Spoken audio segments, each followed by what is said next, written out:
Terus permasalahan lagi ya, kalau kamu kerja di rumah majikan, andai kan kamu terjadi ada masalah lagi, ini maaf juga, saya menceritakan yang nggak enak dulu.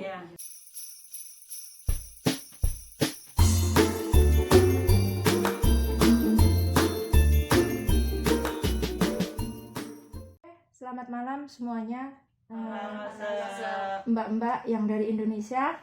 Selamat datang di Taiwan. Semoga kalian semuanya diberi kesehatan, panjang umur, kelancaran. Gimana rasanya udah nyampe Taiwan? Senang sekali ya. Terharu nggak? Terharu. Tadi masih ada waktu saya jemput kalian di bawah. Saya tadi ngomong ya, mata saya berkaca-kaca sebenarnya. Saya sangat terharu, Mbak. Saya benar-benar terima kasih juga pada kalian atas perjuangannya. Pingin ke Taiwan ya, nggak mudah. Jadi hari ini kalian sudah lolos dari karantina. Alhamdulillah kalian semuanya hasilnya negatif. Jadi Lose sangat senang, sangat terharu. Saking terharunya saya bisa sampai nangis, pengen nangis. Tadi saya juga sempat ngomong sama orang kantor, saya benar-benar salut sama kalian. Perjuangan kalian ini nggak mudah. Jadi saat ini sampai saya videoin ya, itu buat apa ya?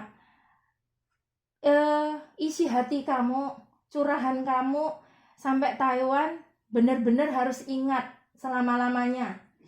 Dan kesempatan kamu ini juga sangat benar-benar di antara orang lain mungkin yang paling beruntung juga ya. Kalian selamat sampai Taiwan dan sudah negatif, nggak ada sakit apapun ya, tidak merasakan gejala apapun. Nggak. Kalau misalnya pusing, batuk atau sesak nafas ya, harus ngomong sama kita. Jadi kalian tidak boleh menyembunyikan, kalian tidak boleh merahasiakan. Karena nanti kalau merahasiakan ternyata ada gejala ya, itu walaupun sudah lolos dari karantina, kalian tetap dicari, ya toh? Tetap diusahakan bagaimana supaya kalian sembuh kayak gitu. Tapi kalau kalian udah jujur, memang nggak ada keluhan apapun ya, itu sesuatu banget ya. Alhamdulillah, syukur, alhamdulillah kalian sehat semua.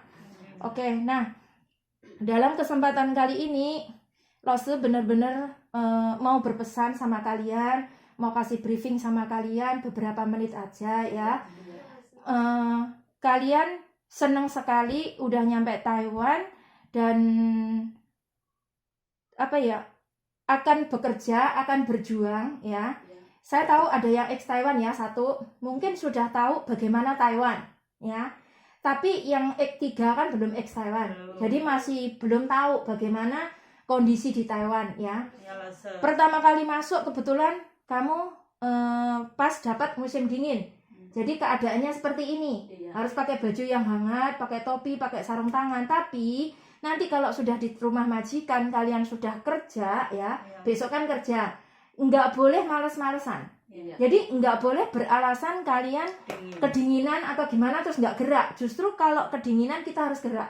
Karena besok kamu diantar ke rumah majikan, itu kalian akan mulai berjuang ya. Jadi kalian mulai kerja. Jadi kalian harus siap mental yang pertama. Siapkan kesehatan kalian, fisik kalian, mental kalian, semuanya harus disiapkan ya. Oke. Terus selain itu, kerja di Taiwan sebenarnya nggak enak, Mbak. Kalian sudah siap semua? Siap ya. Mungkin yang siapa tadi, Mbak yang ex Taiwan mungkin sudah pernah merasakannya. Jadi saya nggak nanya lagi. Saya cuma nanya yang maksudnya kasih briefing yang belum pernah ke Taiwan. Kerja di Taiwan itu nggak enak ya. Mayoritas majikannya itu super pelit ya. Kerja itu harus disiplin, tepat waktu. Time is money. Dan kalian mungkin semuanya serba dibatasi ya. Jadi dari mulai mungkin jam istirahat, dari mulai mungkin makan, dari mulai apapun, itu semuanya disiplin, Pak ya. Terus sopan santun itu diutamakan. Walaupun kalian di sini belum bisa bahasa, Tapi sambil kerja, kalau sudah masuk di rumah majikan, sambil kerja itu sambil belajar. Itu tetap digaji, tidak ada pengurangan gajinya kalian, ya. Karena kalian di sini masih baru semua, makanya saya berpesan, kerja itu nggak enak. Ada yang mungkin jaga pasien, karena saya belum tahu rumah majikan gimana, jadi pasiennya kamu tuh apa, saya kan nggak paham. Jadi besok saya antar itu baru tahu, oh pasien kamu Akong, oh pasien kamu Ama, kayak gitu, ya. Jadi tolong sebelum masuk ke rumah majikan itu harus disiapkan mental.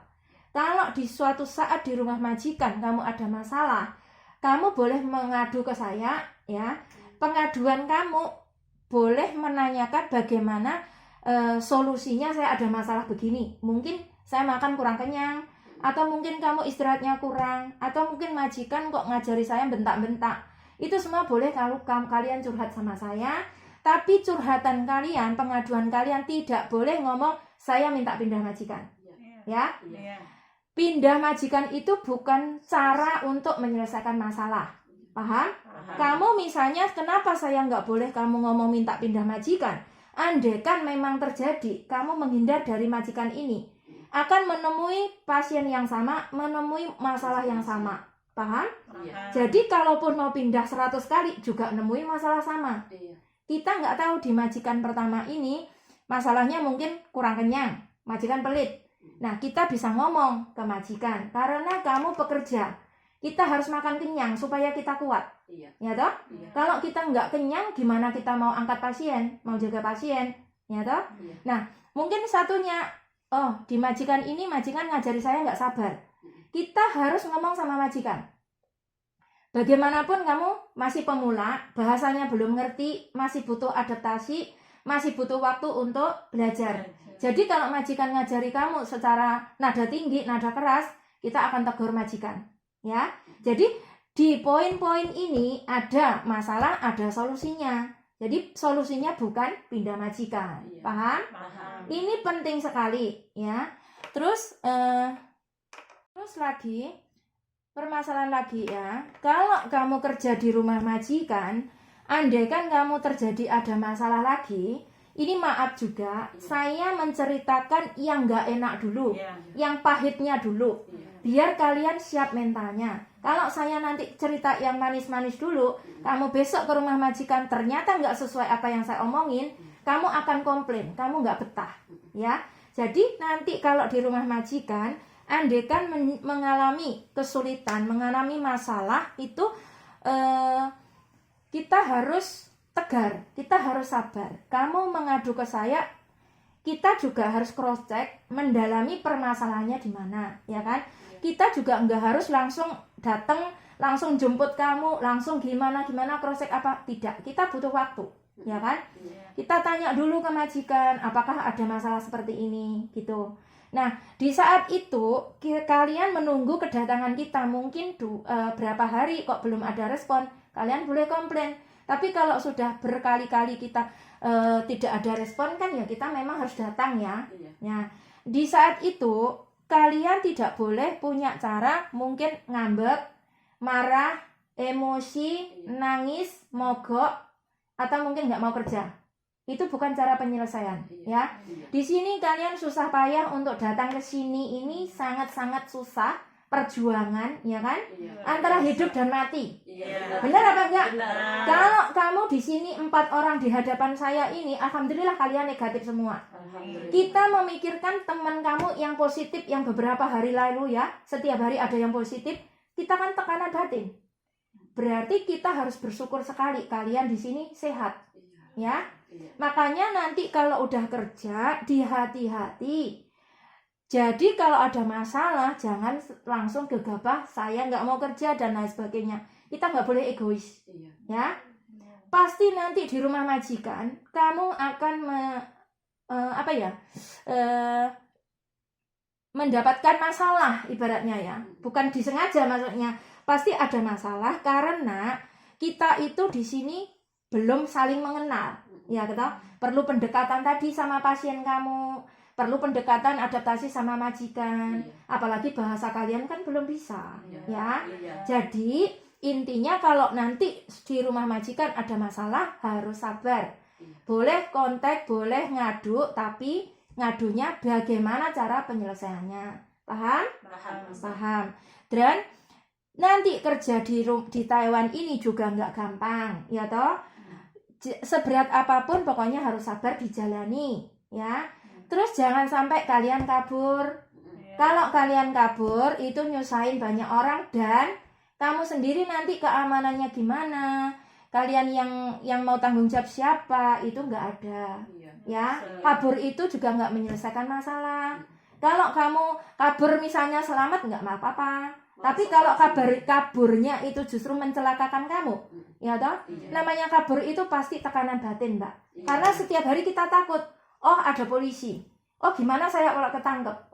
Nah jadi setiap hari kan was-was, kepikiran, pusing ya. Nah akhirnya kemana kalau nggak depresi? Kalau ininya kita nggak kuat, ya kita akhirnya sakit. Kalau sakit mungkin masih ada yang bantu nggak apa-apa. Kalau udah kaburan ilegal itu takutnya nggak ada yang bantu. Ya, jadi pesan saya ini tolong benar-benar didengarkan, ya. Ini di antara teman-teman kamu satu PT, kalian ibaratnya yang di sini itu yang paling beruntung sekali. Dilihat di Indonesia banyak yang ngantri, banyak yang nangis-nangis setiap hari menanyakan ke saya kapan bisa diproses. Saya tidak bisa menentukan karena yang menentukan semua ini dari pemerintah. Paham? Paham. Nah, oke. Jadi kalian tetap menjaga kesehatan, ya toh? Nah, selama nanti di rumah majikan dalam waktu 1 minggu sampai 2 minggu harus tetap setiap hari pakai masker ya. Maskernya persediaannya cukup. Jadi setiap hari pakai masker, setiap hari ganti. Pagi pakai masker, malamnya diganti, dibuang, ya. Nanti kalau nggak cukup, saya akan meminta ke majikan untuk menyediakan masker buat kalian. Paham? Nah, terus untuk nanti kalau bukan masalah penggunaan HP, semua ada HP ya? Ada. Nanti kalau di rumah majikan, kamu masalah penggunaan HP itu dikondisikan karena kalian masih baru. Di sini kalian butuh belajar banyak karena belum bisa bahasa. Kalau kalian cepat bisa mengenal HP, pakai Facebook lah, pakai apa itu justru mengganggu, ya kan? Jadi kalian harus tahu waktunya istirahat. Kalau mau pakai HP apa ya dikondisikan ya. Oke, karena biasanya jaga pasien malamnya kadang harus bangun 3, 4 kali, 5 kali. Jadi setiap masing-masing nggak sama. Paham ya? Oke, ada pertanyaan buat kalian? Ada pertanyaan nggak? Nggak ada. Nggak ada. Jadi cukup sekian ya. Mungkin masukan pesan dari saya. Mudah-mudahan bermanfaat bagi kalian. Ya. Selamat berjuang, selamat bekerja. Mudah-mudahan sukses. Amin. Ya. Tetap menjaga kesehatan. Itu aja yang paling penting ya. Oke. Terima kasih ya. Oke. 谢谢。拜拜。